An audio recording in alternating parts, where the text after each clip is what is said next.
Congress passes the most sweeping civil rights bill ever to be written into the law, and thus reaffirms the conception of equality for all men that began with Lincoln and the Civil War 100 years ago.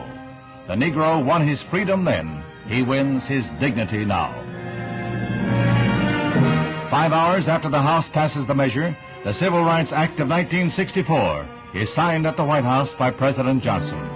Before an audience of legislators and civil rights leaders who had labored long and hard for passage of the bill, President Johnson calls for all Americans to back what he calls a turning point in history. We must not approach the observance and enforcement of this law in a vengeful spirit. Its purpose is not to punish. Its purpose is not to divide, but to end divisions, divisions which have lasted all too long. Its purpose is national, not regional. This Civil Rights Act is a challenge to all of us to go to work in our communities and our states, in our homes and in our hearts, to eliminate the last vestiges of injustice in our beloved country.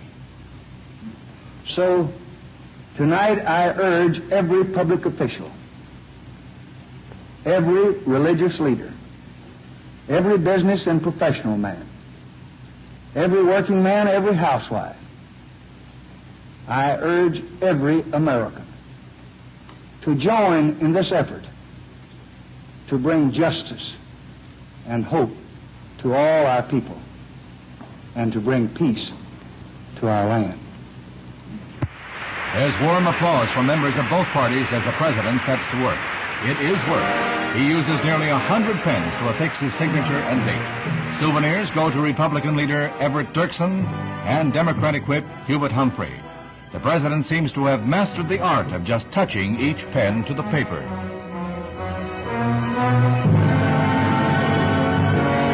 Integration leader Martin Luther King receives his pen, a gift he said he would cherish. The Department of Justice will enforce the law if necessary, and G-Man Chief J. Edgar Hoover is present. Another group of pens is reserved for the Kennedys, and the Attorney General is entrusted with a half dozen.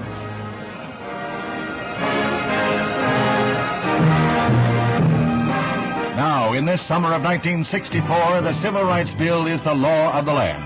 In the words of the President, it restricts no one's freedom so long as he respects the rights of others.